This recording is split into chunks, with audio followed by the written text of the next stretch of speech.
Nombor satu adalah benda yang aku kurang berminat dalam filem ni adalah dia punya koreografi and then dia punya fighting sequence punya shot, action dia. Aku rasa macam agak berat. Dalam banduan ni kita boleh tengok, sorry Dato' Aaron Aziz, nampak movement-movement yang fighting sequence tu agak slow and then nampak karakter tu berat untuk dibawa movement tu. So dia kurang sharp on the movement pada action-action tu. Nombor dua pula yang aku tak suka dalam filem ni adalah satu scene tu pada ending filem ni. Sepatutnya momen tu akan menjadi momen yang paling epic dalam filem ni untuk penutup. Tapi dia spoilkan dengan satu benda ni membuatkan aku rasa potongnya weh, patutnya benda ni boleh jadi epic moment. Kenapa tak sepatutnya jadi macam tu kan, tapi dia buat macam tu. Aduh. Nombor tiga pula yang aku tak suka dalam filem ni bagi aku lah, banyak gila A-list cast yang ada. Macam kita ada Dato' Aaron Aziz, kita ada Roshamno, Afrin Shauqi, Adin Ahmad Ramli.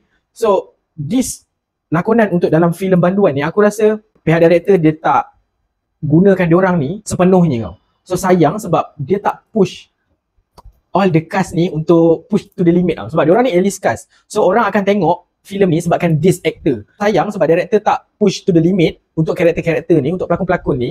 Sayang lah.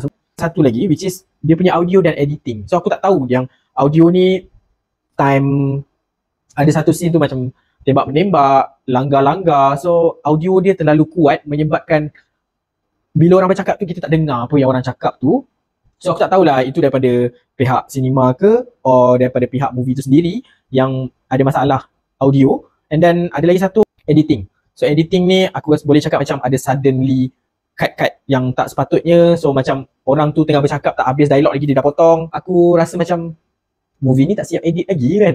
So benda-benda macam tu lah. Aku rasa macam filem ni aku tengok sepatutnya dah siap lah kan, tapi nampak macam tak siap.